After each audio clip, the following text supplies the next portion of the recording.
Cannes' hidden gem Blue Sun Palace is a bracing look at the Chinese immigrant experience in NYC.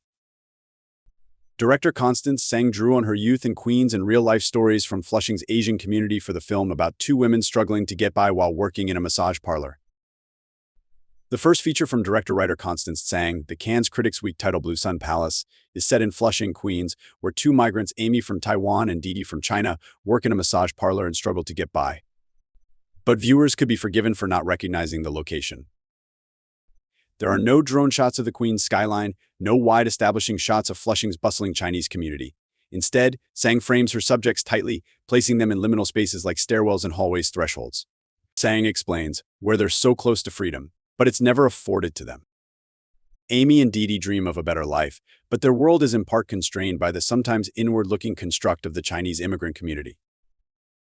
When we talk about spaces in general, I feel like my decision not to do these establishing shots and instead to create this feeling of confinement has to do with the way that I think the Chinese community builds itself, especially when they move to America, Tsang explains. There's a really kind of insular, tight-knit choice that they have.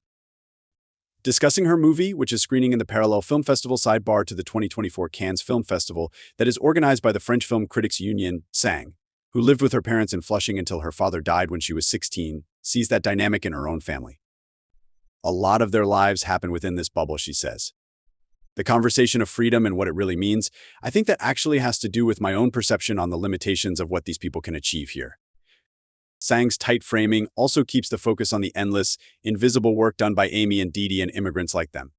Their waking hours are defined by labor, both physical and emotional. Tsang was not unfamiliar with such workers. After her father's death, her mother began managing commercial properties. Massage parlors were some of her tenants.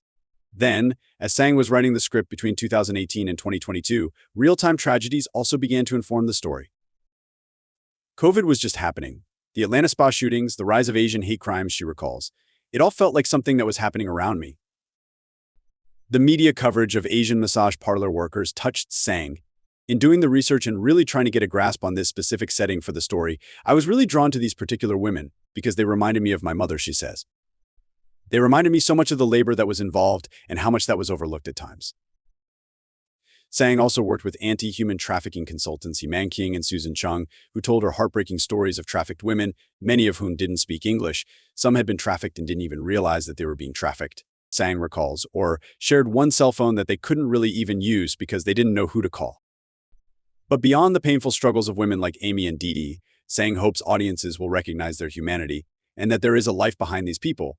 There is family that they have that live far away, she says, that there is loneliness, and also beauty and joy and complexity.